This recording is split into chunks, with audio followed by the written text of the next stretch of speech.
देख रहे हैं कि इतने दिन भोगते होने पर भी कोई सुख नहीं, फिर भी उसी की तरफ जा रहे। धिक्कार है बुद्धि को।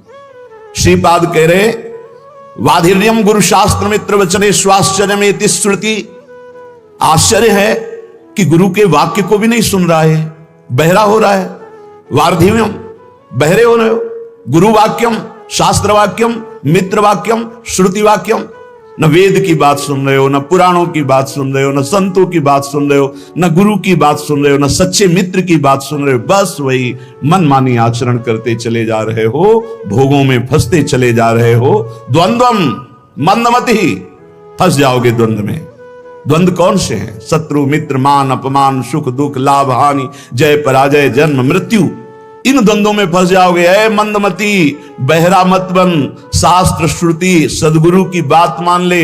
भोगों में सुख नहीं है। जब धर्म पूर्वक भोगों को भोगा जाता है तो वैराग्य बढ़ता है, और अधर्म पूर्वक भोगों को भोगा जाता है तो वासना बढ़ती, राग बढ़ता है, काम बढ़ता है। नष्ट हो जाओगे। कहीं आज तक किसी को सुख नहीं मिला। जब मिला तो अंतर्मुखता में अपने हृदय में विराजमान सच्चिदानंद भगवान के चिंतन से मिला। इसलिए दुःखैर् घोरतमैर् ध्रुवं परिवृतं यस्यादि मध्यांतिमं योऽन्त्यन्तासु विनश्वरोति निरता यत्रापि वित्सुकराः विणमूत्रादिमलं क्षरत्य विरलं द्वारैर्मुहुर्वीक्ष्यते तादृग भोग महाय स्पृहं कुविषये मां त्राहि वृंदाटवीं। मेरी बात अब तो सुन लो भाई। श्रीपाद प्रबोधानंद जी कहते हैं वृंदावन आए हो, सत्संग सुन रहे हो, बड़ा सौभाग्य उदय हुआ। अब तो अपने दुर्भाग्य को मिटा दो। दुःखैर् घोरतमैर् ध्रुवं परिवृतम यस्यादि मध्यांतिमम। घोरतम दुख है इस संसार में। तुम्हें केवल पुण्य बल से सुख दिखाई दे रहा है। जहां तुम्हारे पुण्य नष्ट हुए कितना दुख है तुम्हें पता नहीं। आज पुण्य बल है इसलिए तुम्हें लग रहा है बड़ी मौज है, लेकिन कल आने वाला है पाप का फल, दुख बड़ा भयानक, जो विपत्ति, संकट, नाना प्रकार की दुर्दशाएं। फिर नहीं, बस चलता फिर तो अगर अभ्यास भजन का है तो उस दुख समुद्र को पार कर जाओगे, नहीं डूब जाओगे उसी में डूब जाओगे। इतना दृढ़ अभ्यास कर लो कि भारी से भारी दुख में भी राधा राधा राधा ये कभी नाम न छूटे। तो जैसे आप रस्सी का सहारा पकड़ लिए हो मजबूत, तो आप डूबने नहीं पाओगे, वो आपको पार कर देगी। ये दृढ़ नाम की डोर है, नाम की डोर पकड़ लो। ये भगवान के चरणों में आपको पहुंचा देगी संसार समुद्र से पार करके। नहीं, घोर दुख में है, अभी आपको अनुभव में नहीं आ रहा। इसलिए एक्सीडेंट हुआ, कहीं का लोहा कहीं घुस गया, फंसा पड़ा है, कितने घंटों में तड़प तड़प के वो मर रहा है। तुम्हें क्या पता वो कितना कष्ट भोग रहा है, कैसे कैसे कष्ट हैं, कहां तक वर्णन करे। रोगों के भयानक कष्ट हैं। यंत्रणा नरक की, यंत्रणा जेल की, यंत्रणा इस शरीर के नाना प्रकार के कुविचारों की। बहुत दुख है। मलिन अंताकरण होने के कारण जो सुख समुद्र प्रभु उनसे विमुख होकर दुख की तरफ चल रहे हो। भाई दुःखैर् घोर दुख। देखो महापुरुष कह रहे घोर दुख, हमें अच्छा दिखाई दे रहा है। यही हमारी बुद्धि भ्रमित कर रही। हमको अभी अपनी बुद्धि की बात न मानकर गुरुजनों की बात माननी होगी। दुःखैर् घोर दुख, और उधर ही बढ़ रहे हैं हम, उधर ही बढ़ते चले जा रहे हैं। ध्रुवम परिवृतम, परम सत्य है। भोगोगे दुख अगर भगवान का भजन नहीं किया, भगवान की शरण में नहीं हुए। यस्यादि मध्यांतिमम, जिसमें प्रारंभ में दुख, मध्य में दुख, अंत में दुख। संसार का कोई भी भोग तृप्त तुम्हें नहीं कर सकता। अविनाशी के बच्चा हो, प्रकृति से तृप्त नहीं हो सकते, परमात्मा से ही तृप्ति का अनुभव होगा। योत्यंतासु विनश्वरोति निरता यत्रापि वित्सुकराः। ये जितना तुम देख रहे हो सबका विनाश होगा पक्का। इधर दीवाल है, इधर 50 जानवर हैं, हरी हरी घास खा रहे हैं, और दीवाल के पीछे गड़ासे में कटते चले जा रहे हैं। घास खाने वालों को ये पता नहीं कि हम भी नंबर में हैं। ठीक ऐसे ही ये सुख की छाया की दीवार डालकर माया मुझे फंसाए हुए, और काल काटता चला जा रहा है, विनाश करता चला जा रहा है। समय, जहां समय आया आप भी मारे जाओगे। कमा लो, हरिनाम कमा लो, भगवान नाम कमा लो, परहित कमा लो, दूसरों को सुख पहुंचा लो, यही तुम्हारे काम आएगा। दूसरों से छीन झपट कर सुख लेना, मनमानी पापाचरण करना, भगवान का विस्मरण किए हुए जीवन व्यतीत करना काल आके नष्ट कर देगा। बहुत बढ़िया चांस खो दिया। ये जो मानव देह है बहुत बढ़िया चांस है, जो चाहो आप बन सकते हो। श्रीपाद कह रहे हैं जिन भोगों के लिए तुम लालायित हो रहे हो विटशूकरा, ये उन सब नीच पशु पक्षियों को भी प्राप्त है। 20-20 बच्चे होते हैं सूकर के। तुम्हें जितना बढ़िया मोटा गद्दा में सुख मिलता है उसको कीचड़ में मिलता है, चारों पैर फैला के आनंद से सोने में। तुम्हें जो रबड़ी रसगुल्ला खाने में सुख मिलता है उसको विष्ठा में मिलता है। जैसे तुम्हें मैथुन धर्म में सुख मिलता है ऐसे उसको भी मिलता है। जैसे तुम्हें अपने बच्चों से प्यार, उसको अंतर क्या रह गया? अगर परमात्मा का भजन नहीं हुआ तो तिनते खर सूकर स्वान भले भले इसलिए कि अपने पाप कर्म को भोग कर ऊपर उठ रहे हैं, और तुम मानव देह प्राप्त करके भजन न करके पाप कर्म करके नीचे जा रहे हो। मानव देह प्राप्त करना बहुत दुर्लभ विषय, दुर्लभ हो मानुष्यो देहो। इसलिए श्रीपाद कह रहे योत्यंत्यासु विनश्वरोति निरता, चाहे तुम पत्नी से प्रेम करो, पति से प्रेम करो, पुत्र से प्रेम करो, परिवार से प्रेम करो, जगत से प्रेम करो, कब कौन बिछुड़ जाए कोई भरोसा नहीं। क्यों कह रहे अत्यंत्यासु विनश्वरो, आत्यंतिक बात है, आखिरी बात है, सब नष्ट होगा। यहां बैठा लो। इसी बात ने घर से भगाया था। यही बात पूर्व जन्म के किसी सुकृत भजन के प्रताप से बाल्यावस्था में दिमाग में छा गई। वो ऐसे छा गई कि किसी से कह नहीं सकते थे अपनी बात। कैसे तुम्हें बताए? एकांत में चले जाते रोते, एक अव्यक्त पीड़ा, कोई हमारा नहीं, सब कोई जाएगा, आखिरकार है कौन जो मेरा साथ देगा? मेरा है कौन? बार बार उत्तर आता भागो, इस संसार से भागो। एक भगवान है जिनको प्राप्त करने के बाद ये प्रश्न खत्म हो जाएगा। भागो। कोई ऐसा थोड़ी कि समस्या, कोई दुख, कोई घटना, 13 वर्ष की अवस्था में क्या समस्या, क्या घटना? उस समय तो माता पिता के द्वारा पोषित स्कूल का सेवन करने वाले विद्यार्थी, उस समय यही योत्यंतासु विनश्वरोति निरता, सब मरेंगे, सब नष्ट होगा, और सब मर गए। जिन जिनको अपना मान रहे थे सब खत्म। अगर प्रभु की शरण में ना हो तो यहां जिस जिसको अपना मान रहे हो सब छूट जाएगा। इस शरीर को अपना मान रहे हो वो भी छूट जाएगा। तो क्या करने आए हो? बोले सच्चिदानंद की प्राप्ति करने के लिए ये मानो साधन धाम मोक्ष कर द्वारा। यत्रापि विटशूकरा विणमूत्रादिमलम छरत्य विरणम द्वारेण मुहुर्वीक्षते, वीक्षते, देख कहां आसक्त है? जहां से मूत्र निकलता है, जहां से शौच निकलती है। विणमूत्रादि मलम छरत्य विरलम द्वारेण मुहुर्वीक्षते, बहुत बुद्धिमान बनता है, बहुत अपने को विवेकवान समझता है। आखिरी सुख क्या है जहां तू आसक्त है? बोले जहां से विणमूत्रादि मलम, जहां से मल निकलता है और पेशाब निकलती है। शास्त्र है, इसको समझ लो। बहरे हो रहे हो, गुरु की बात नहीं सुनते। बाधिर्यम गुरु शास्त्र मित्र वचने स्वाश्चर्य में श्रुति, न वेद की बात सुनते हो, न गुरु की बात सुनते हो, न शास्त्र की, न परम हितैषी मित्र की। क्या तुम्हारी दुर्दशा है जो तुम मनमानी चल रहे हो? जितना देख रहे हो सब विनाशवान। तुम्हारा आखिरी सुख कहां है? बोले विटशूकरा, ये जो लंपटता का सुख है, मैथुन का सुख है, ये तो सुअर कुत्ता गधा पशु पक्षी सब भोग रहे हैं, तुम मनुष्य हो। विचार करके देखो कौन सा आखिरी सुख तुम्हारे दिमाग में नाच रहा है? बोले वही मलमूत्र का द्वार। विणमूत्रादि मलम छरत्यविरम, जहां से निरंतर दुर्गंध गंदगी निकलती रहती है। द्वारेण मुहुर्वीक्षते, क्या तुम नहीं देख पा रहा है? तादृग भोग महास्पृहम, उन द्वारों को भोगने की स्पृहा लग रहा है मनुष्य देह में कि मैं भोग लूंगा तो अमृत पद को प्राप्त हो जाऊंगा, मैं तृप्त हो जाऊंगा। कुविषयों में माम त्राहि माम वृंदाटवी, हे मेरी मां वृंदावन वृंदाटवी, मुझे बचा लो, ऐसी कुबुद्धि से बचा लो। उपाय बता रहे हैं श्रीपाद। यदि ऐसी बुद्धि है तो भगवान को पुकारो, त्राहि माम शरणागत प्रतिपाल, हे वृंदावन धाम, हे राधा नाम, हे किशोरी किशोरजू, हमारी बुद्धि को शुद्ध करो और हम धर्म पूर्वक विषयों का सेवन करते हुए आपकी आराधना करें। श्रीपाद कह रहे एक केवल सामर्थ्य है प्रेम में जो इन सबसे बचा लेगी। वो प्रेम जब प्रियालाल के चरणों में होता है तो बिना प्रयास के घृणा पैदा हो जाती है संपूर्ण संसार के भोगों की। ब्रह्मादिक के भोग सब विषम लागत ताहि, नारायण ब्रज चंद की लगन लगी है जाए। श्री महामहिम भगवत स्वरूप तुकाराम जी महाराज।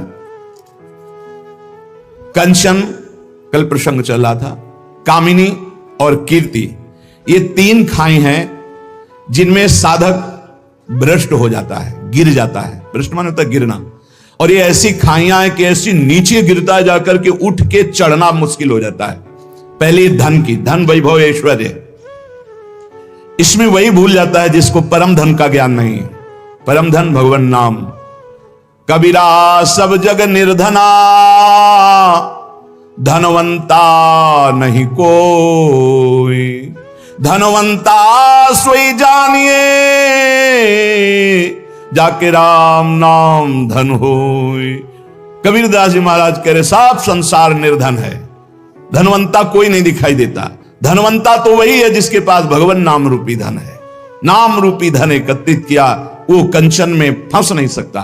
कंचन में फंसना और कंचन का बाहरी त्याग होना बहुत अंतर है।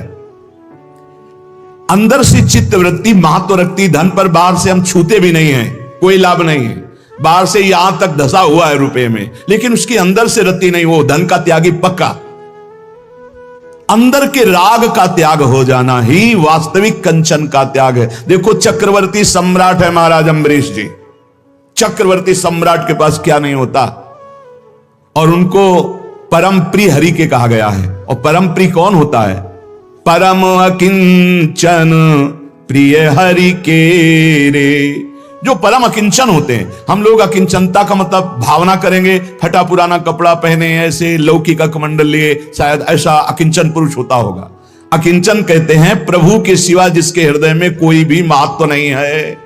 वो चक्रवर्ती सम्राट अम्बरीश जी भी हो सकते हैं परम अकिंचन। और एक लंगोटी में राग है तो वो भी अकिंचन नहीं कहा जा सकता। और चक्रवर्ती सम्राट है और कहीं राग नहीं, सावई मना कृष्ण पदारविंदयो, ये अम्बरीश जी के लिए आता है, गोपियों के लिए आता है। मुरारी पादार्पित चित्त वृत्ति, एक एक वृत्ति भगवान के चरणों में अर्पित, ये परम अकिंचन। भगवान नाम जापक, भगवत भजन करने वाला ही अकिंचन हो सकता है। धन का राग अंदर है और बाहर से बिल्कुल दिगंबर है, वो त्यागी नहीं माना जाएगा। बाहर से वो गले तक रुपए में धसा हुआ दिखाई दे रहा, अंदर से बिल्कुल राग नहीं, प्रभु से अनुराग है, वो परम त्यागी है। इसीलिए महाराज जनक जी की विदेह अवस्था को बड़े बड़े ज्ञानी जन हो जाते थे संशय में कि राजा हैं, रानी हैं, वैभव है। और श्री सुखदेव जी जैसे महापुरुष के गुरु पद में विराजमान विदेहराज जनक जी, क्या स्थिति! ये स्थिति की बात है। कंचन कामिनी कीर्ति से जो त्यागी महापुरुष है वो बाह्य बात नहीं है, बाह्य नहीं, ये आंतरिक राग के त्याग की बात है। बाह्य त्याग का तो नाटक भी किया जा सकता है, आंतरिक त्याग की बात कह रहे हैं। श्री तुकाराम जी की महाराज की स्थिति है देख के कि कई कई दिन भोजन नहीं मिलता, तो वीर शिवाजी, छत्रपति शिवाजी, बड़े रत्न भोजन सामग्री सब वापस कर दिया। मैं विट्ठल के जिलाए जीता हूं, मैं किसी और के। जबकि महाभागवत श्री छत्रपति शिवाजी समर्थ स्वामी रामदास जी के शिष्य महाभागवत और बराबर आया करते थे तुकाराम जी से सत्संग करने, कीर्तन सुनने, नहीं स्वीकार किया। कंचन त्यागी। आपने देखा आपकी धर्म पत्नी भी थी, वो प्रायः इसी बात से दुखी थी कि वो कभी वार्ता ही नहीं करते थे, हर समय राम कृष्ण हरि विठल। कल प्रसंग में सुना कि एक सुंदरी स्त्री, नवयुवती, जब देखती कि भंडारा पर्वत की तरफ एकांत में जाते हैं, उनका बहुत सुंदर लावण्य श्री तुकाराम जी का, क्योंकि हर समय प्रभु में उन्मत्त रहते, तो जो भगवान का चिंतन करते उनमें एक आकर्षण पैदा होता है। जैसे समस्त आकर्षणों का केंद्र कृष्ण है, आकर्षित, तो ऐसे ही कृष्ण सुमिरन, राम सुमिरन, हरि सुमिरन, तो वो भगवान का आकर्षण प्रकट होता है। तो हर जीव जो देखता है उनकी तरफ लुभायमान हो जाता है। बहुत भी पापी हो तो वो राग न करके द्वेष कर बैठेगा, वो निंदा करने लगेगा। निंदा करना भी एक प्रियता का आंतरिक लक्षण है, कि जैसे हम किसी वस्तु को पाना चाहते हैं, नहीं पा रहे तो हम उसकी निंदा करने लगते हैं, पर उसका महत्व है, उसकी प्रियता है, ये आंतरिक चिंतन का विषय है। अगर राग नहीं होगा तो द्वेष हो ही नहीं सकता। जब उस वस्तु पर महत्व होता है, हम प्राप्त नहीं कर पाते तो वो कुछ ऐसे लोग होते हैं जो द्वेष करते हैं, पर उनके अंदर भी निगेटिव प्रियता रहती है।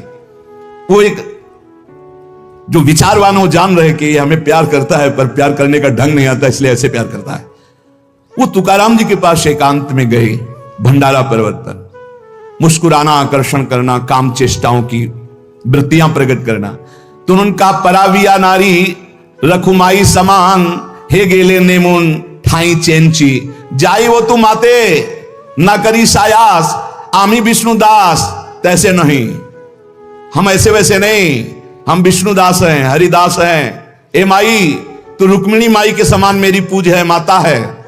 विठ्ठल भगवान के वामांग में जो विराजमान रुक्मिणी माई है, रखुमाई समान, रखुमाई रुक्मिणी माता, मेरी दोष दृष्टि कभी तुम्हारे प्रति हे माता कभी नहीं हो सकती, क्योंकि मैं देखता हूं कि साक्षात भगवान की अर्धांगिनी महालक्ष्मी स्वरूपा वही आप हो।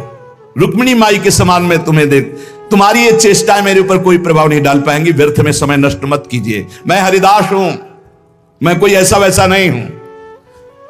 तुम्हारा ये पतन करने की चेष्टा मुझे लुभायमान नहीं कर सकती। जाओ, अगर तुम्हें पुरुष ही चाहिए तो संसार में बहुत पुरुष हैं, मैं हरिदास हूं, तो मुझे लुभायमान नहीं कर सकती। तुकाराम जी की बात सुनकर वो शर्माई, सकुचा गई। तो उनका तुम्हारी चरण वंदना करता हूं, आप निर्भय और निश्चिंत होकर जाओ। हम कभी तुम्हारी निंदा भी नहीं करेंगे, कभी किसी से कहेंगे ही नहीं, पर हम हरिदास हैं, हम तुम्हारी लुभावनी वृत्तियों पर आने वाले नहीं। कंचन विजयी, कामिनी विजयी। वो बहुत लज्जित हो गई। आपको कोई गर्व नहीं है कि मैं ऐसा नहीं, मैं हरिदास हूं, इसलिए मेरे में हरि कृपा है, तो मुझे हरि बचा रहे हैं। जिनके हृदय में निरंतर भगवान का नाम नहीं चलता, ध्यान से सुनना, उन्हीं को ये काम क्रोध लोभादि वृत्तियां फंसा लेती है, उन्हीं को फंसा। और जहां नाम चल रहा है फंसने की गुंजाइश नहीं रहती। तुकाराम जी महाराज कहते हैं, मनुष्य मात्र की जब इन दो बातों पर विजय प्राप्त करने की सामर्थ्य आ जाती है भजन से, कंचन और कामिनी, तब एक इच्छा प्रकट होती है, कीर्ति हो जाए, लोग हमें जाने। श्री तुकाराम जी महाराज, जब तक परमार्थ में चलने वाले के अंदर यह बात बनी रहेगी कि मेरी प्रतिष्ठा हो, मेरा मान हो, मुझे कोई जाने, तब तक अभी बहुत दूर नगरी, भगवदानंद की प्राप्ति बहुत दूर है। उपासक को अपने मार्ग पुष्ट करने के लिए ये विचार देखना चाहिए कि कहीं ये विचार तो नहीं आ गया है अपने अंदर। जैसे एक नशा में फंसा हुआ, दुराचार में फंसा हुआ, धन के लोभ में फंसा हुआ नष्ट हो जाता है, ऐसे मान में फंसा हुआ नष्ट हो जाता है, ठीक वैसे ही नष्ट हो जाता है। इसलिए उपासक को चाहिए कि नारियल के फल के समान स्वभाव बनावे और नारियल के वृक्ष के समान अपनी चाल रखे, सीधी। सूधो चले आपने धर्म, रसिकन सो प्रीतम का है, कबहू काल वृथा नहीं जाए। सूधो चले आपने धर्म, बिल्कुल अपना जो मार्ग है उसी पे। और रसिकन सो प्रीतम का है, अपना प्यार कहां हो, अपना प्रीतम कौन हो, रसिक महापुरुष हो। कबहू काल वृथा नहीं जाए, एक सेकंड भी नाम न छूटने पावे। और नारियल फल जैसा ऊपर देखो जूट, अंदर बहुत कठोर खप्पर, और उसके अंदर बहुत कोमल। ऐसा स्वभाव साधक का होना चाहिए। ऊपर से देखकर लगे कि बहुत झाकर है, रजना बिल्कुल फंस जाओगे तो बहुत ऐसा लगे कड़ुआ स्वभाव है, लेकिन अंदर बहुत हृदय शीतल। ये रखना पड़ेगा। अगर ये नहीं रखते हो ना तो फिर आप धोखा खा जाओगे। महापुरुष कह रहे हैं, ऊपर से नारियल वाला स्वभाव जूठ, देखो कितना कठोर जूठ, उसके ऊपर कठोर कवर, फिर अंदर मलाई जैसा एकदम, अंदर हृदय बहुत कोमल, लेकिन बाहरी स्वभाव रुक्ष। रुक्ष का मतलब किसी को गाली देना नहीं, बाहरी दिखाई दे सरस नहीं है, ऐसा दिखाई देना। महापुरुषों को देखो, रस के समुद्र हैं, आप प्रणाम करो, नमस्कार, मौज आवे तो भले, नहीं तो देखेंगे नहीं, बोलेंगे नहीं, श्री हरिवंश बोलेंगे नहीं, प्रणाम मतलब ही नहीं, ग्रीवा झुकी अपने आप चले जा रहे हैं। जिसको प्रणाम कर रहे हो तुम्हें फल दे रहा है, वो अव्यक्त परमात्मा सर्वत्र व्याप्त है, उसी की दंडवत है वो प्रणाम नमस्कार से। सत्य और असत्य, इसका जिसको ज्ञान है वो कभी अपनी मान प्रतिष्ठा शरीर की स्वीकार ही नहीं करता है। निसंग जो बना रहता है और जिसमें किसी तरह का संकोच न हो, कभी कभी संकोच में साधक मारा जाता है, अपनी बात कहना चाहता है पर बहुत हृदय कोमल है। ये हमारी प्रार्थना है कि ऐसे साधक, ऐसे संतों से बहुत संभल कर व्यवहार करना चाहिए, जिनका बड़ा संकोचित स्वभाव, उससे हमारी हानि हो जाती है। वो कहना चाहते हैं पर संकोच के कारण कह नहीं पाते। यदि किसी से खबर दे दे, किसी से सूचना मिल जाए, हमको ठीक वैसे चल देना चाहिए, ये नहीं कि डायरेक्ट वो हमसे बात करे, क्योंकि हमने देखा है महापुरुषों का बड़ा संकोची स्वभाव होता है। मैं सीधे कहूं इसे दुख ना पहुंच जाए, या आप बोल देना ना। समझो आप वो कितना संकोच में है कि वो आपसे सीधे ना बोलकर किसी से कहला रहे हैं। महापुरुषों के जरा सा संकेत पर वैसे ही खड़े हो जाना चाहिए, वैसे ही चलना चाहिए। ये नहीं सोचना चाहिए उन्होंने तो नहीं कहा डायरेक्ट हमें, नहीं। बहुत संकोची स्वभाव होता है। जब संतों की सेवा करे तो फिर पता चलता है कितना संकोची। और एक स्वभाव और होता है, बहुत ही निरपेक्ष उदासीन। अगर संकोच वाली बात नहीं माने तो फिर जो उनका स्वरूप आएगा वो आप सह नहीं पाएंगे। दोनों हमने देखे, 1 2 3, यहां तक तो संकोच चलेगा। इसके बाद जो अपने स्वरूप में आए तो आप सह नहीं पाओगे। इसलिए पहला संकेत समझ लेना चाहिए। महापुरुषों का पहला संकेत, उनकी रुचि क्या है, उनकी रुचि में रुचि मिला दे तो मान, कामिनी, कंचन सबसे बचा लेते हैं। अगर कोई आज तक बचा है तो हरि कृपा, गुरु कृपा से बचा है।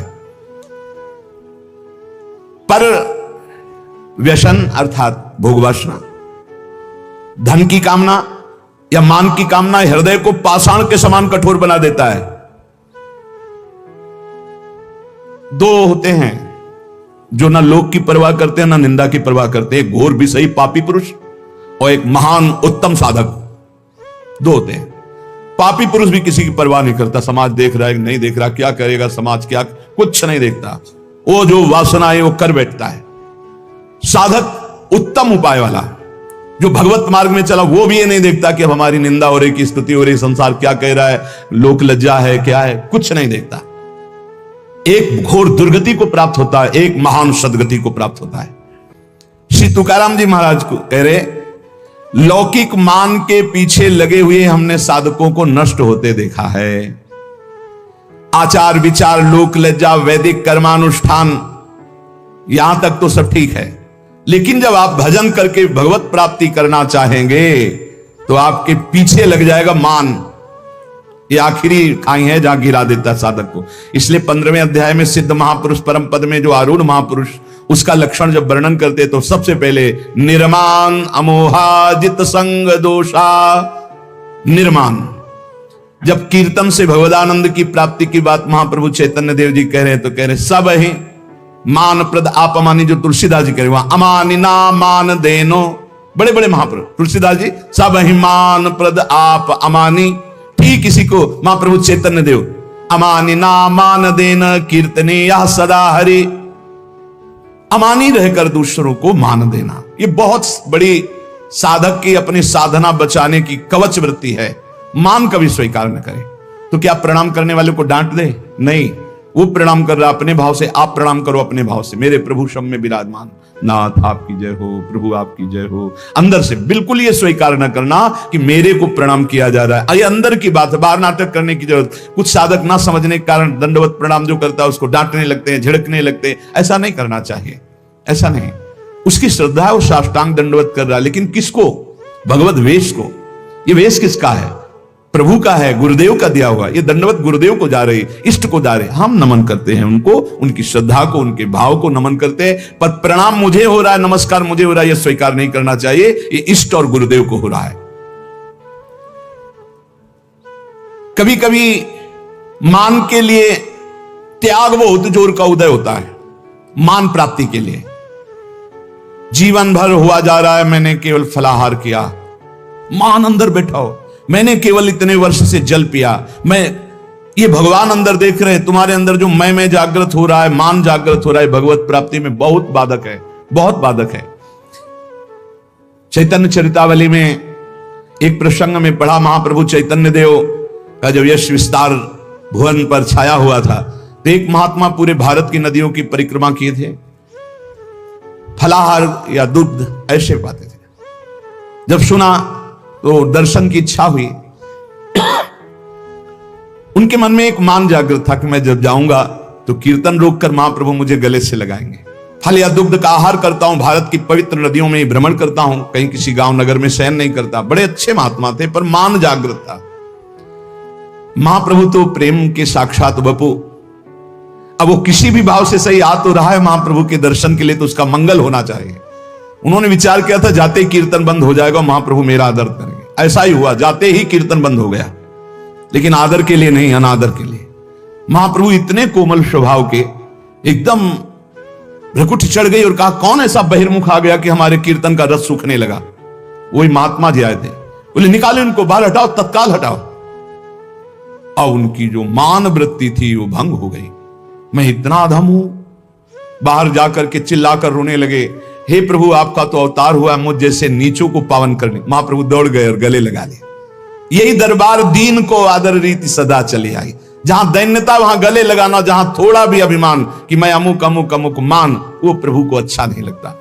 श्री तुकाराम जी महाराज कह रहे हैं, कभी कभी बड़ा बड़ा त्याग मान प्राप्ति के लिए, कभी कभी मान का त्याग भी मान प्राप्ति के लिए होता है। बैठिए, नहीं नहीं हम तो नीचे, वो अंदर लालसा है कि ये बहुत दैन्य महापुरुष है, कितना अभिमान रहित है, ये सुनने के लिए, मान प्राप्ति के लिए मान का भी त्याग होता है। कभी कभी बड़ा बड़ा चंदा दिया जाता है इस बात के लिए कि मेरा नाम हो, मेरा मान हो। कई तरह से मान अंदर छुपा रहता है, कई तरह से। जन्म की सार्थकता का स्वरूप है मान का त्याग हो जाना।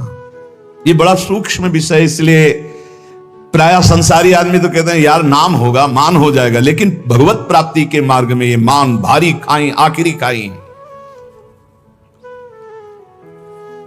इस मान का त्याग करने के लिए अपने से बड़े महापुरुषों का संग होना चाहिए। रसिक महापुरुष गुरुजनों का संग होना चाहिए। जब उनके चरणों के पास बैठे तो अपना मान नष्ट हो जाता है, पक्का नष्ट हो जाता है। बिना किसी कारण के अकारण ही सोहनी पोछा रोज लगती है महापुरुषों के पास रहने से। इसलिए तिनकी संगति रहित जाति कुल मद सबनन सही। देखो गुरुजन जब कृपा करते हैं तब संभालते हैं ज्ञान का हथौड़ा, रखते हैं अभिमान को चकनाचूर करने के लिए। अगर सही साधक हुआ तो टिकता नहीं, भागते नजर आता है, और अगर टिक गया तो फिर गुरुजन ऐसा हीरा बना देते कि चाहे घन चलाओ फाटने वाला नहीं। अहंकार का नाश हम आपसे सच्ची कहते हैं केवल गुरुजनों के चरणों में होता है और दूसरा उपाय नहीं है। मान की धज्जियां तो गुरुजन उड़ाते हैं, मान की धज्जियां उड़ाने की सामर्थ्य केवल रसिक सदगुरुदेव में है। दूसरा कुछ भी करो तो मान ही मान है। सब कुछ कर सकते हो आप, लेकिन अपने अभिमान को नष्ट नहीं कर सकते, वो केवल गुरुदेव नष्ट करते हैं। और धन्य है निरपेक्ष गुरुदेव मिले, ममता वाले नहीं। ये वो पद है जहां श्री कृष्ण और सुदामा एक साथ लकड़ी लेने जा रहे हैं।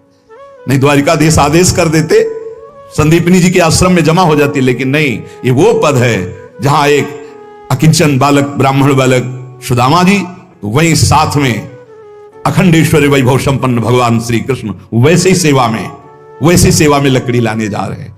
बिना गुरु कृपा के मान का नाश नहीं हो सकता है, हम बिल्कुल हृदय से कह रहे हैं। और मान बिल्कुल धज्जियां उड़ा दें, ऐसे सदगुरुदेव निरपेक्ष होने चाहिए। शिष्य आसक्त और गुरुदेव निरपेक्ष, ऐसे में कितने टिकते हैं? वो तो गुरु कृपा पात्र, केवल गुरुदेव की कृपा से। सच्ची माने पूरा का पूरा सिद्धांत गुरुदेव भगवान के ऊपर है। उन्हीं की कृपा से ही साधक की प्रारंभ है, साधक का मध्य है और साधक का विश्राम है। गुरुदेव की कृपा है, गुरु कृपा ही केवलम, गुरु कृपा ही केवलम। परमार्थ के साधक को चाहिए कि लोगों की स्तुति ना सुने, अपनी स्तुति ना सुने। स्तुति सुनने का मतलब होता है जैसे बड़ाई है ना, आपके सामने आपकी बड़ाई, अरे बहुत जहर है, बहुत जहर। अब ये कौन समझे? अब ये गुरु समझते हैं।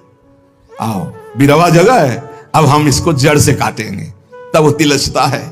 फिर वो सोचता कभी नहीं करूंगा अभिमान। इसलिए गुरु कृपा ही केवलम, मोक्ष मूलम गुरु कृपा। बलिहारी है जो अपने गुरुदेव के गले पड़ गए हैं। अब मारो या तारो, अब नाथ आपके सिवा कोई नहीं है। अब वो झिटिक रहे हैं, वो पीछे चल रहा है।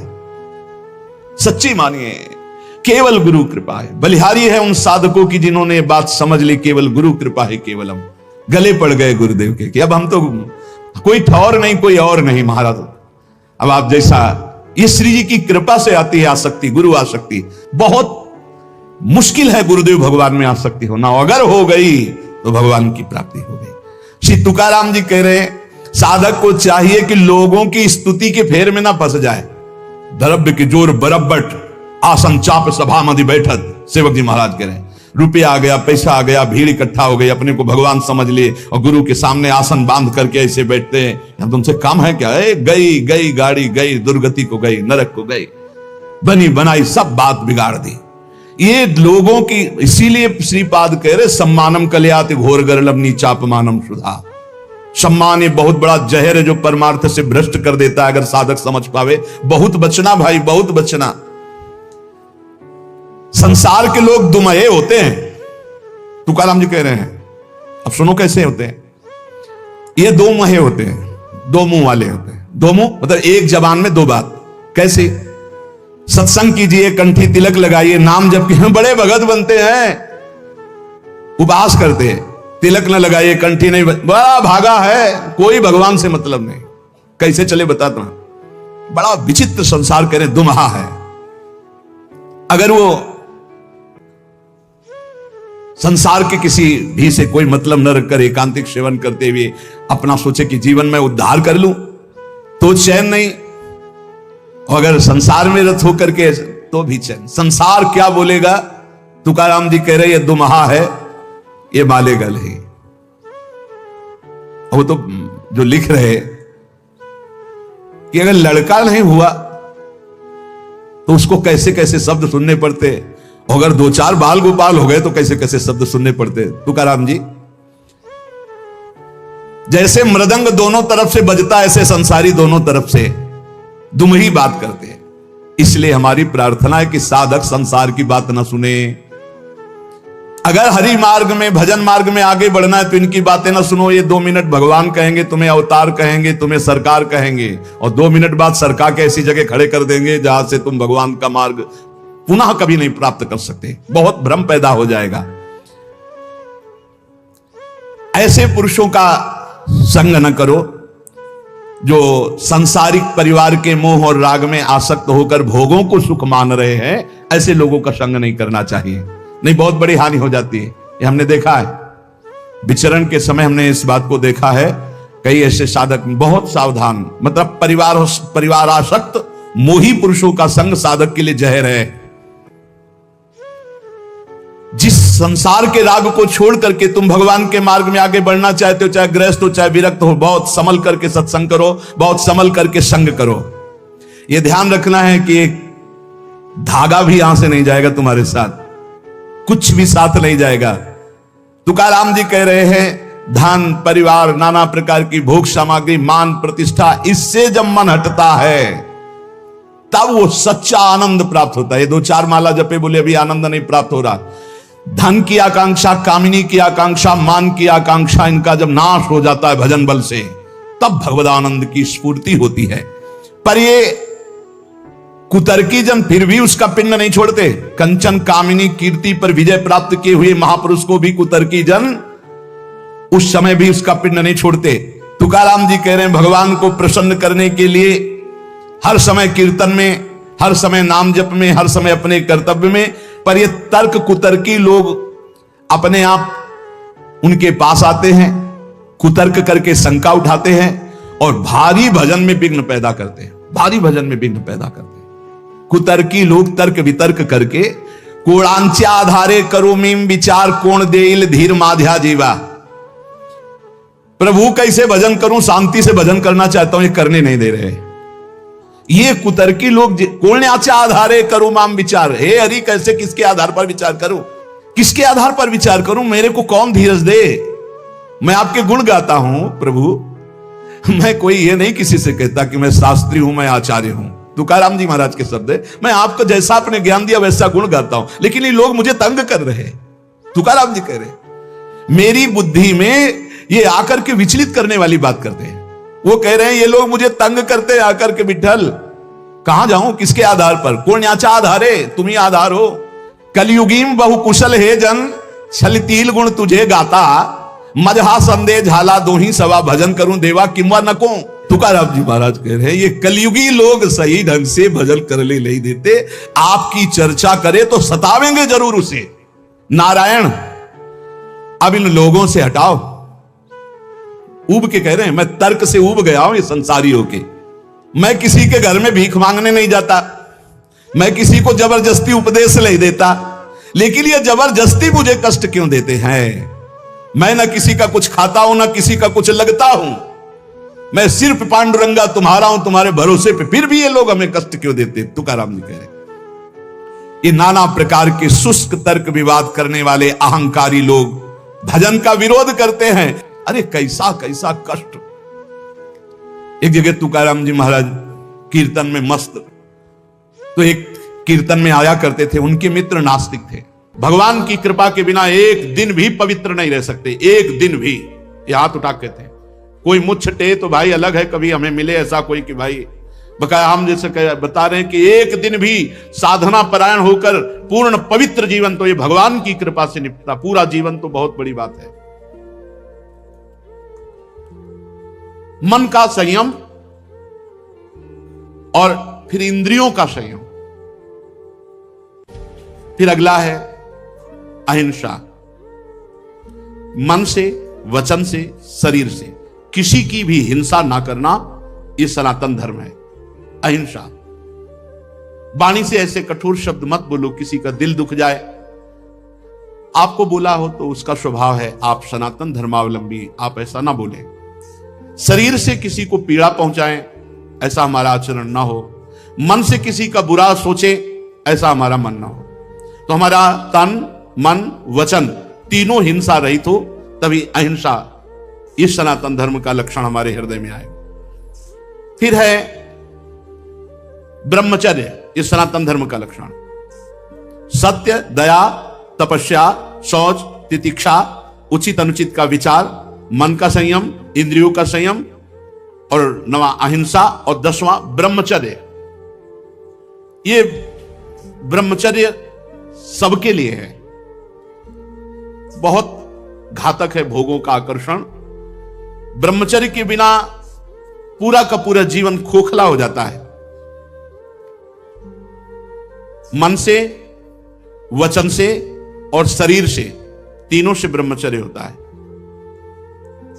मन का ब्रह्मचर्य, विषयों का चिंतन ना करना, यहीं से नाश प्रारंभ होता है, पतन यहीं से होता है।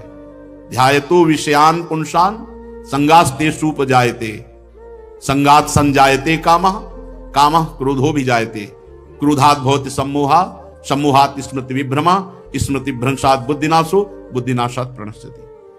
सबसे पहला पतन जो होता है वो विषयों का चिंतन होता है।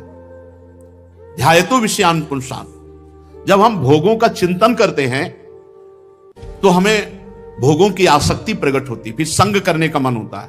संगास्तेषु उपजायते, जब हम विषयों का चिंतन करते हैं तो विषयों का संग करने का, विषय भोगने की इच्छा प्रकट होती। जहां विषय भोगने की इच्छा प्रकट हुई, काम राज्य हृदय में छा गया। संगात संजायते कामा, और कामना जब बढ़ी तो सब मूढ़ता छा जाती है, स्मृति नष्ट हो जाती है। हम कौन है, हमारा क्या कर्तव्य है, हम क्या कर रहे हैं। सच्ची मानिए बहुत निकृष्ट काम। वचन से हमें कभी भोगों की बातें नहीं करनी, और शरीर से हमें कभी भोग क्रिया नहीं करनी। अधर्मयुक्त क्रिया का त्याग, धर्मयुक्त क्रिया की स्वीकृति, ये गृहस्थ धर्म और संपूर्णतया विरक्त धर्म। जो ब्रह्मचर्य रहता है उसे शरीर बल, मनोबल, बुद्धि बल, वचन बल, ये सब जागृत हो जाते हैं। वचन बल जो बोला वही लागू हो गया, जबरदस्ती आपको मानना पड़ेगा। और मनोबल जो संकल्प किया अंदर, वही बाहर क्रिया प्रारंभ हो गई, वही दिखाई देने लगा। देह बल, रात दिन मेहनत करो फिर भी थकान नहीं।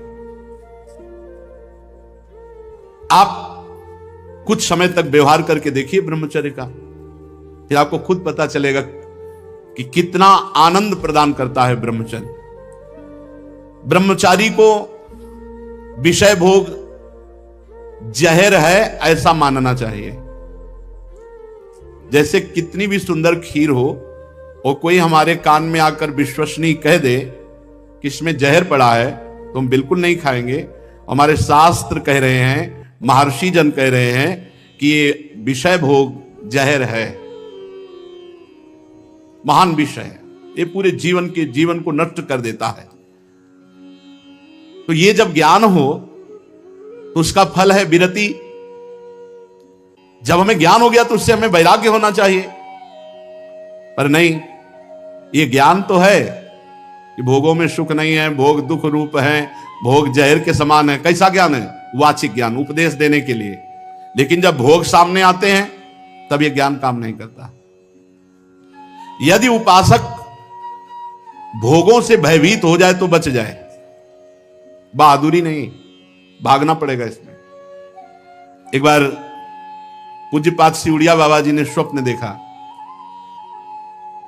स्वप्न में भी कितने सावधान हैं। भिक्षामदेहि, एक घर में आवाज लगाई, नारायण नारायण। तो एक माई निकली, सुंदर अप्सरा, हीरे जवाहरात से, रत्नों से भरी हुई थाल।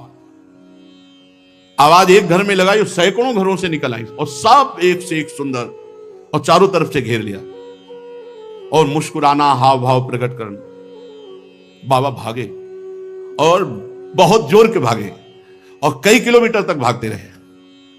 फिर पीछे मुड़ के जब देखा कि कोई नहीं दिखाई दे रहा, तब खड़े होकर सांस ली। जब सांस ले रहे थे तो आंख खुल गई।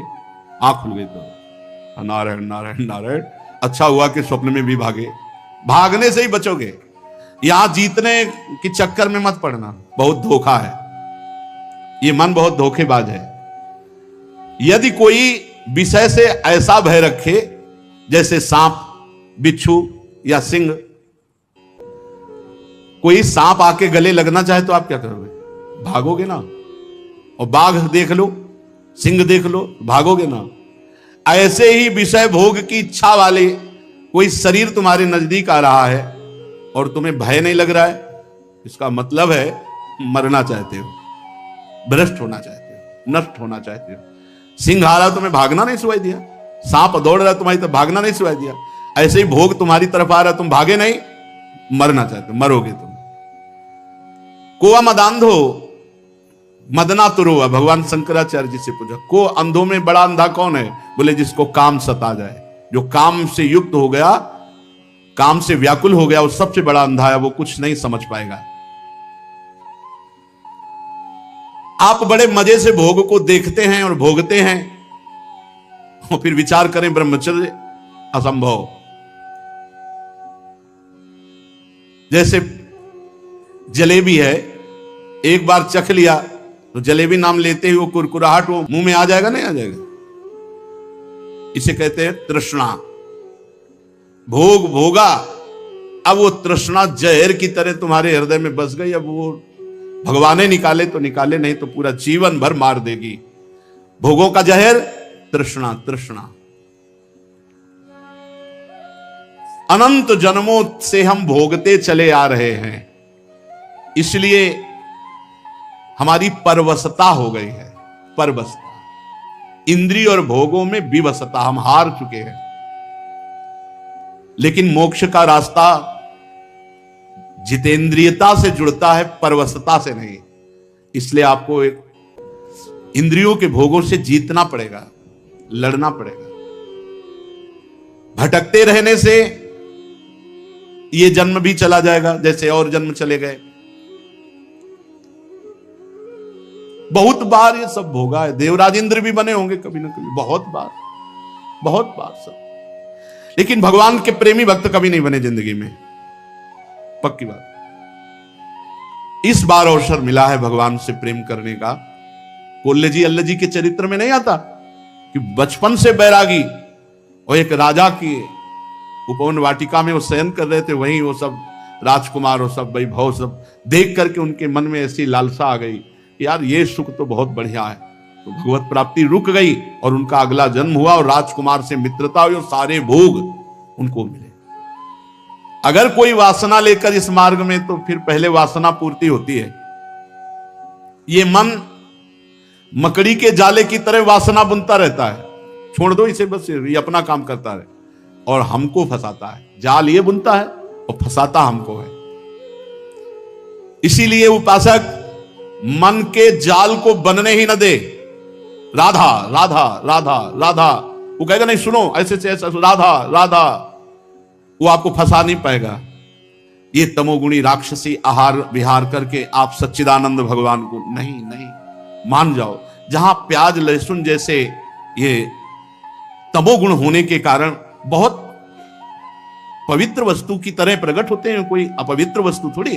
आप देखो, जहां आलू प्रकट होती है, शकरकंद प्रकट होती है, ठीक उसी खेत में वैसे ही ये प्याज लहसुन प्रकट होते हैं।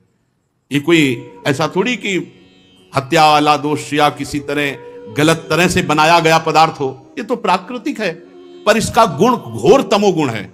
बस तमोगुण के कारण इसका त्याग किया गया है। इसीलिए संत महात्मा जन इसका त्याग करते, तमोगुणी आहार इसको नहीं पाते। फिर जहां और राक्षसी प्रवृत्ति के आहार विहार है, तो फिर वो ये मन मकड़ी की तरह जाला बुनता और हमको फंसाता है। ये छह हमको हर समय फंसाए रखते हैं, काम, क्रोध, लोभ, मोह, मद, मत्सर। यदि ब्रह्मचर्य रहना है तो हमें बहुत संभालना है तीन को। वाणी से हमको कभी भी ब्रह्मचर्यहीनता वाली बातें नहीं करनी। बहुत, ये बिल्कुल अनुभव की बात कह रहे हैं, अगर आपको जम जाए तो निकल जाओगे। किसी भी तरह से अश्लील बात, गंदी बात वाणी से नहीं निकालनी। मौन हो जाओ, मत बोलो। बहुत चीजें ऐसी होती हैं जो अनुभव करके बोली जाती है। वाणी से आप रोज किसी से कहो झूठी ऐसे, मैं आपके बिना नहीं जी सकता, मैं आपके बिना नहीं जी सकता।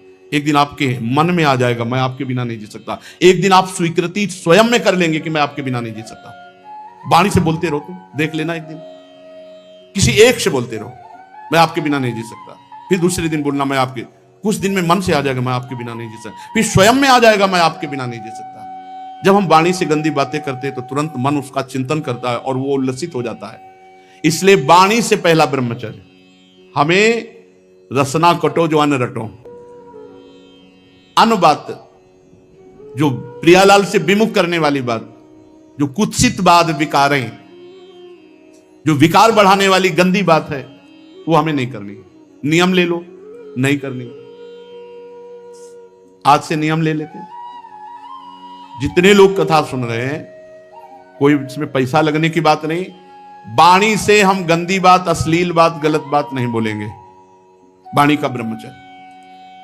वाणी से गंदी बात नहीं बोलेंगे, अश्लील बात नहीं बोलेंगे, जो भगवत विमुख करने वाली बात है हम नहीं बोलेंगे। नियम ले लो, कोई कसम खाने की बात थोड़ी है। नियम ले लो, जहां ऐसी बात आवे आप मौन हो जाओ। दूसरी बात, श्रवणेंद्री से हम कभी अश्लील बात नहीं सुनेंगे, गंदी बात नहीं सुनेंगे। बहुत प्रभाव पड़ता है, बहुत प्रभाव पड़ता है। श्रवणेंद्री से जो हम सुनते हैं उसका तत्काल मन पकड़ करके मनन करता है और वो उसी तरफ चल पड़ता है जिस तरफ की बात हम सुनते हैं।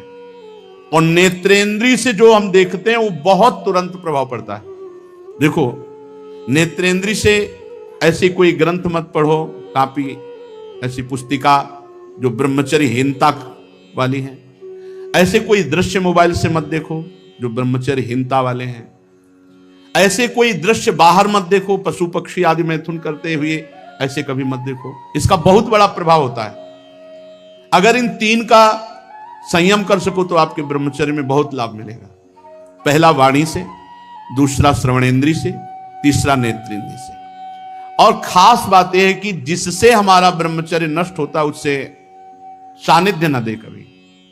ऐसी कोई क्रिया, ऐसे कोई व्यक्ति का संयोग जो हमारे ब्रह्मचर्य का घात करे, बहुत बहुत सावधानी। पर यह ऐसा दलदल है कि एक बार जो फंस गया भगवान ही निकाल सकते हैं। जिस समय मन अपने स्वरूप में आया वो सब करवा लेगा। बहुत विचित्र है, बहुत विचित्र है, बहुत विचित्र मन का खेल। हमें ऐसा कोई रिश्ता, नाता, कोई संबंध जो हमारे ब्रह्मचर्य को नष्ट कर रहा है, दूरी बनानी चाहिए। और भोजन का ब्रह्मचर्य पर बहुत बड़ा प्रभाव है। यदि आप अधिक मिर्च वाली, घर में ही बना के करें, अधिक मिर्च वाली, अधिक तेल घी वाली ये पदार्थ पाएंगे तो ब्रह्मचर्य स्वाभाविक नष्ट हो जाएगा बिना किसी क्रिया के। ब्रह्मचारी को एक बीमार की तरह भोजन पाना चाहिए।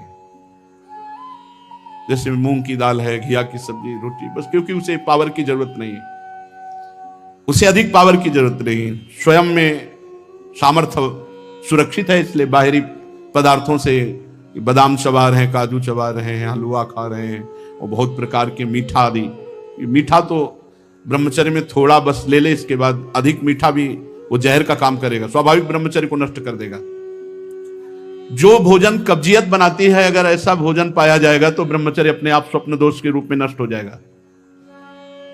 सात्विक भोजन, पेट साफ बहुत आवश्यक है। हल्का भोजन कम मात्रा में, पेट उधर, तो बहुत सुंदर आपके भजन की वृत्ति बढ़ेगी। आपका ब्रह्मचर्य बहुत लंबे समय तक आबाद चलेगा। बाजार की वस्तु तो ब्रह्मचारी होकर बाजार की वस्तु तो मुझे समझ में नहीं आता। बाजार की वस्तु तो नहीं खानी चाहिए, बनी हुई, बाजार की वस्तुएं बनी हुई। एक ही चीज को आप गौर से पा करके किसी एक चीज को बाजार की, फिर देखो आपके अंदर स्फुरणा क्या होती है, पहले कैसे हो रही थी, फिर कैसे हो रही। और आप पवित्र भोग लगा के श्री जी को पवा के पा के फिर देखो कैसी स्फुरणा हो रही भजन की। भजन परम पवित्र वस्तु, ऐसे थोड़ी होता तुम जहां तहां अन्न खात सखी कहत आपकात सकल देव से द्वंद जात रात सर्व सोई।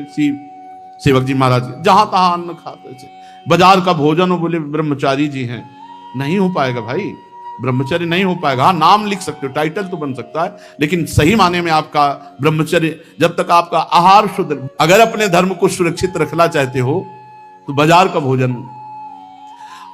और छोटे छोटे बच्चों में बहुत सी गलतियां ऐसी आ चुकी हैं जो उनके जीवन को नष्ट कर रही हैं। हमें ऐसे कई बच्चे मिले हैं, तो माता पिता को चाहिए कि छोटे बच्चों से भी मित्रता का व्यवहार करें, उनको इतना फ्री करें कि वो आपसे अपनी बात बता सकें और आप उनको सही दिशा दे सकें। नहीं जैसे 13-14 वर्ष के बच्चे हैं और ये गंदी क्रिया कर रहे हैं, इनका जीवन बहुत बुरी तरह नष्ट हो जाएगा। ये गृहस्थी लायक नहीं रहेंगे। विरक्ति तो बहुत बड़ी बात रह गई, ये गृहस्थी लायक नहीं रहेंगे, संतान उत्पन्न करने लायक नहीं रहेंगे। इसलिए माता पिता को चाहिए कि अपने बच्चों से फ्रेंड की तरह, दोस्त की तरह बात करें, उनको इतना उत्साह दें कि उनके अंदर जो गलती है वो पकड़ लें और प्यार से समझा दें। अगर हम बार बार बच्चों को समझाएंगे, नए नए बच्चे अभी गलत मार्ग में जो जा रहे हैं वो सुधर जाएंगे। हमारे सनातन धर्म का लक्षण है ब्रह्मचर्य। फिर है त्याग, दूसरों को सुख देने की वृत्ति का नाम त्याग है। अपने सुख को दूसरों में बांटना, ज्ञान सुख, हमारे पास संपत्ति सुख, जो भी सुख है सबको भाव से, धर्म के अनुसार सुख देने की भावना ही वास्तविक त्याग है। शास्त्रों का नित्य स्वाध्याय करना यह सनातन धर्म का लक्षण है। स्वाध्याय रामचरितमानस है, गीता जी है, श्रीमद् भागवत है, गीता पुरुष से बहुत सी बड़े बड़े महापुरुषों की छोटी छोटी ग्रंथ हैं, जैसे पूज्य राधा बाबा के भाई जी, पूज्य जयदयाल जी, पूज्य स्वामी राम सुखदास जी महाराज, इन महापुरुषों की छोटी छोटी पुस्तिकाएं हैं, उनको ले लेना चाहिए। एक एक पेज रोज पढ़ना चाहिए। रोज अपने घर में चाहे 10 मिनट ही कहो, श्रीमद् भागवत या रामायण, इन गाथाओं को गाओ, जिससे तुम्हारा घर पवित्र हो, तुम्हारे परिवार के जनों के कान में पड़े तो मंगल हो। ये सनातन धर्म है। फिर सरलता, बहुत सरल स्वभाव होता है सनातन धर्म का अवलंबी का। ये मुख में कुछ और, हृदय में कुछ और, आचरण में कुछ और, ये छल कपट नहीं। सरल स्वभाव न मन कुटिलाई, सनातन धर्म भगवत स्वरूप है। फिर संतोष, जिसमें भगवान प्रसन्न हो, हमें बिल्कुल वैसे ही राजी रहना है। हमें इंद्रिय और मन के अनुसार ऐसे आचरण नहीं करने जो भगवान के विमुख हो। जैसे भगवान हमें रख रहे हम उसमें संतुष्ट हैं, जैसी परिस्थिति में रख रहे, और सच्ची संतुष्टता भगवान के विधान में रत होकर के भगवत आचरण करने से होगी, भगवत विमुख नहीं। जिसमें भगवान राजी वही हमारे श्री कृष्ण अनुकूलेन प्रतिकूल से विसर्जनम, संतोष आ जाएगा, हृदय शीतल हो जाएगा। और समदर्शी संत महात्माओं की सेवा, सनातन धर्म संत महात्माओं की सेवा, लेकिन शर्त रखिए, समदर्शी, जो भगवत तत्व के ज्ञाता, सर्वत्र भगवान की अनुभूति करने वाले महात्मा हैं, उनकी सेवा। धीरे धीरे भोगों की निवृत्ति का अभ्यास, सनातन धर्म। मनुष्य के अभिमान का फल बड़ा उल्टा विनाशकारी होता है, ऐसा विचार करके अभिमान का त्याग और मौन, वाणी से अधिक न बोलना, संयम पूर्वक बर्ताव करना या मौन रहना। भगवत चिंतन देख लो, ये सनातन धर्म के 30 लक्षणों में हर समय भगवत चिंतन परायण, नहीं तो सनातन धर्मावलंबी नहीं माने जाओगे। प्राणियों को उत्तम उत्तम भोजन पदार्थ बांट करके खाना। अगर घर में भी अच्छा पदार्थ बने तो सबसे पहले बूढ़ों को, रोगी, बच्चे, फिर अगर नौकर चाकर है तो उनको भी दे। ये बात ध्यान रखना, अगर कोई नौकर देख रहा है आप अच्छे पदार्थ पा रहे हो, आपने उसको नहीं दिया, यह अपराध है आपका, आपके लिए वो हानिकारक हो जाएगा। पहले हम इतना ही दे दें, एक दोने में थोड़ा अच्छा पदार्थ ले जाओ पाओ जा करके, और फिर आप पाए। कोई ऐसा ना हो कि आप अच्छे पदार्थ पा रहे हो, उसका हृदय देख करके ललचा गया तो उसके हृदय में भी भगवान विराजमान है, वो भोजन तुम्हारे लिए हानिकारक हो जाएगा। अच्छे अच्छे पदार्थ दूसरों को बांट करके, पवा करके पाना। सब जीवों में, खास करके मनुष्यों में अपने इष्ट देव का भाव रखना और भगवान के नाम, गुण, लीला का श्रवण, कीर्तन, स्मरण, भगवान की सेवा, पूजा, नमस्कार, भगवान के प्रति दास्य, सख्य, आत्मसमर्पण, ये 30 सनातन धर्म के लक्षण हैं।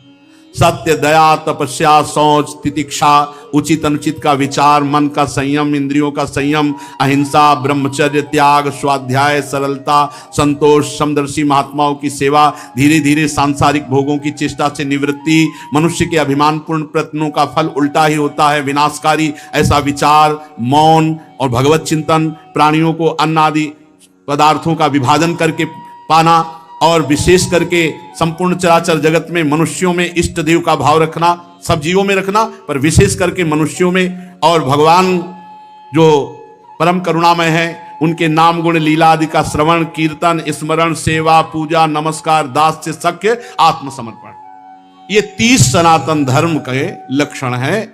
जो मानव इनका पालन करता है वो सीधे भगवान को प्राप्त हो जाता है। ये धर्म है हमारा, ये हमारा सनातन धर्म है।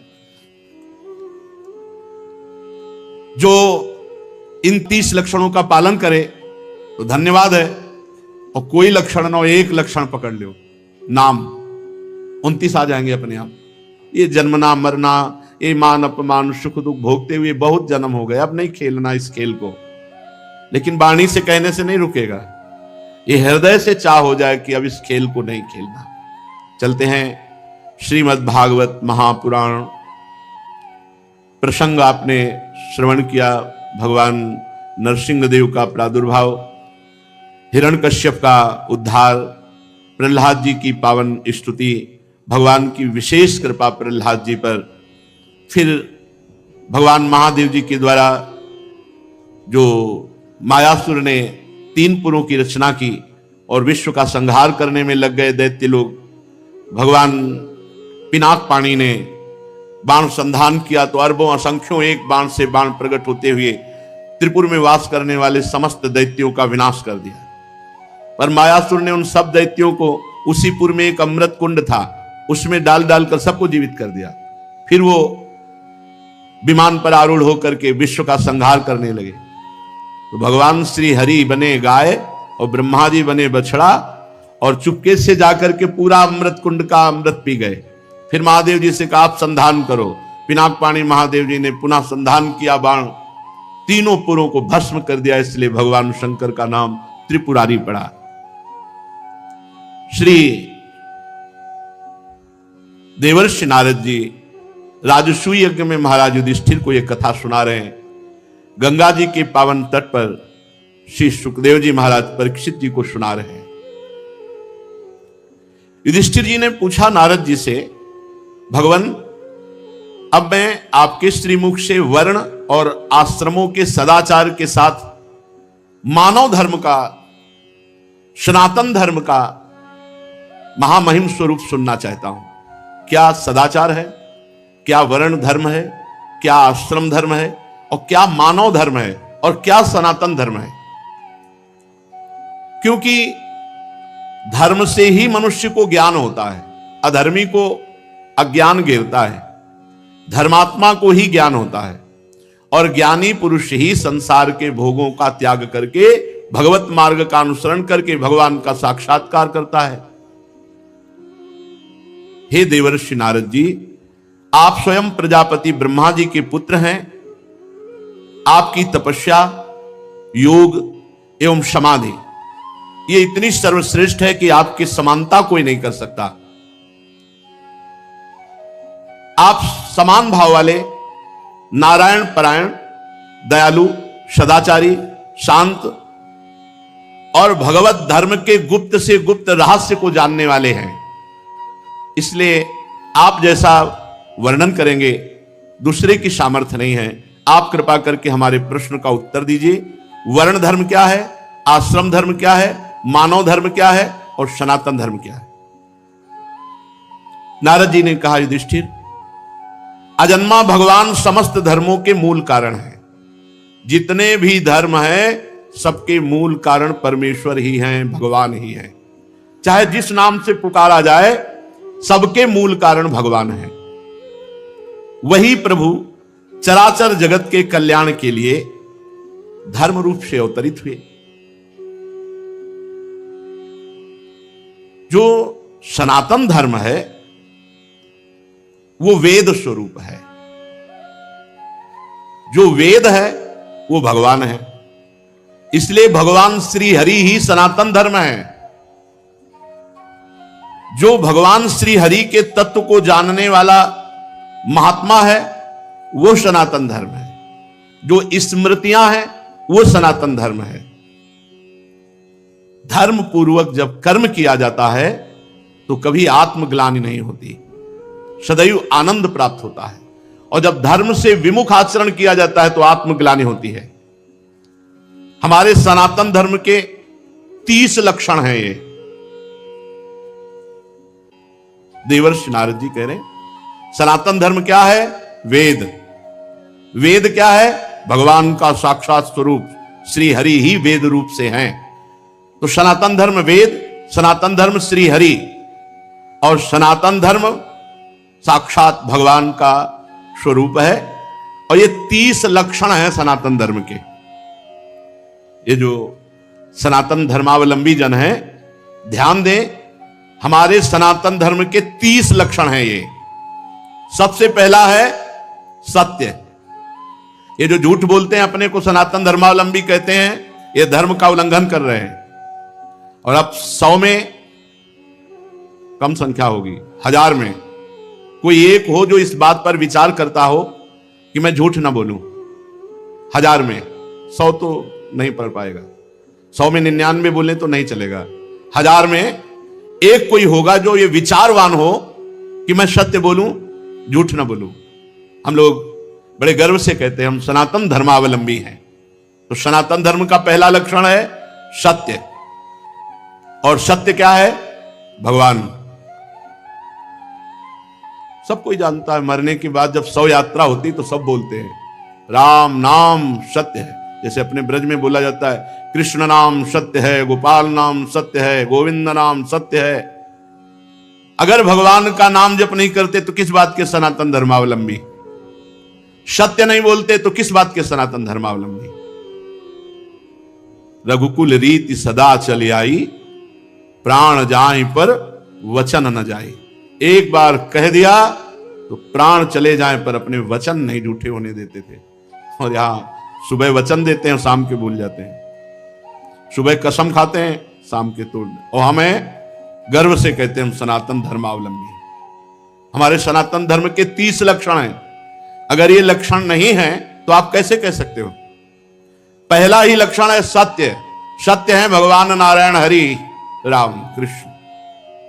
सत्य नारायण सच्चिदानंद रूपाय विश्वोत्पत्त्यादि हेतवे तापत्रय विनाशाय श्री कृष्णाय वयम नमः।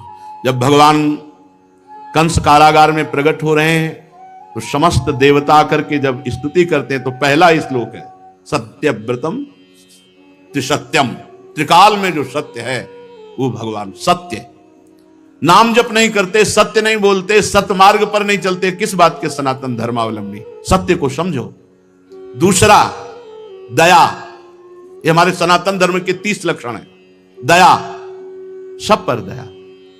दया करने की सामर्थ्य उसी के हृदय में आएगी जो दया का उल्टा क्या है? याद। जिसे याद है कि मैं कौन हूं, मेरा कर्तव्य क्या है। मैं सनातन धर्मावलंबी हूं, मेरा कर्तव्य है सब पर दया करना और सदैव भगवान की याद में रहना और सत्य बोलना, सत्य आचरण करना। दो ये हुए। तीसरा है तपस्या, सनातन धर्म का लक्षण। तपस्या किसे कहते हैं? जो अपने धर्म में चलने पर कष्ट प्राप्त होता है, उसे आनंद पूर्वक सहा जाए, उसे तपस्या कहते हैं। जो भी अपने धर्म पर चलने पे कष्ट मिले, काम आदि जलाते हैं, क्रोध आदि जलाते हैं, बहुत प्रकार के ताप हैं। जैसे अब प्रातःकालीन बेला पर उठ करके स्नान करके अपनी दिनचर्या पे आना बड़ा कठिन है। 8 बजे तक खूब सोना, तो कहां वो 8 बजे तक सोना और कहां 2 बजे रात्रि के जग करके अपनी दिनचर्या करना। तो अपने धर्म के पालन में जो हमें कष्ट मिलता है उसे तपस्या कहते हैं। हमारे सनातन धर्म का तीसरा लक्षण है तप, तपस्या। चौथा है शौच। शौच माने पवित्रता, शरीर की बाहरी पवित्रता और हृदय की आंतरिक पवित्रता। ये सनातन धर्म है। खड़े खड़े लघु शंका करते हैं, पूरे कपड़े में छिट्टी पड़ती है, अपवित्र। शौचालय की सीट पर बैठकर लघु शंका करते हैं, उठे चल दिए, अपवित्र। शौच हुए, वैसे हाथ धो लिया, चल दिए। नहीं, बाहरी और भीतरी दोनों पवित्रता होनी चाहिए। लघु शंका ऐसे स्थान पर करो जहां लौट कर तुम्हारे ऊपर छिट्टी ना पड़े। हाथ धोइए, पैर धोइए, आचमन कीजिए। शौच उतने ही कपड़ा पहनकर होइए जितने प्रक्षालन धो सको। और साबुन मात्र से पवित्रता नहीं मानी जाती।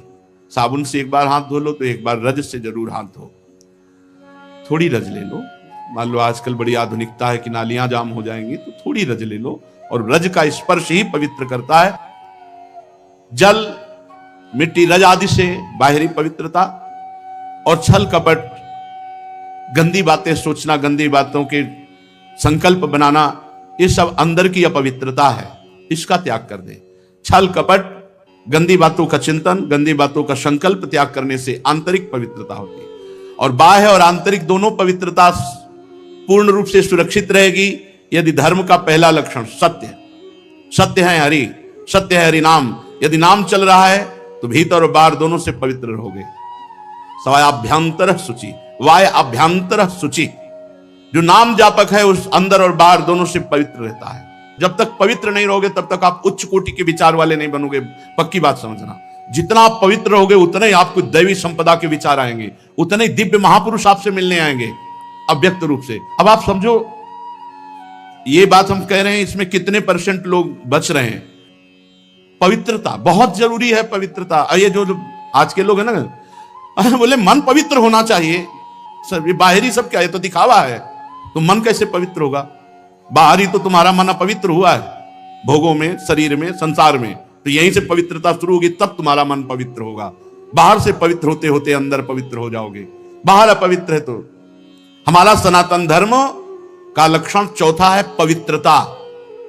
पहला सत्य, फिर दया, फिर तपस्या, फिर पवित्रता। 30 लक्षण है।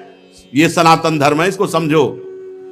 पवित्रता बड़ा कठिन है, पवित्र रहना। आप देखो, बड़ा कठिन है पवित्र रहना।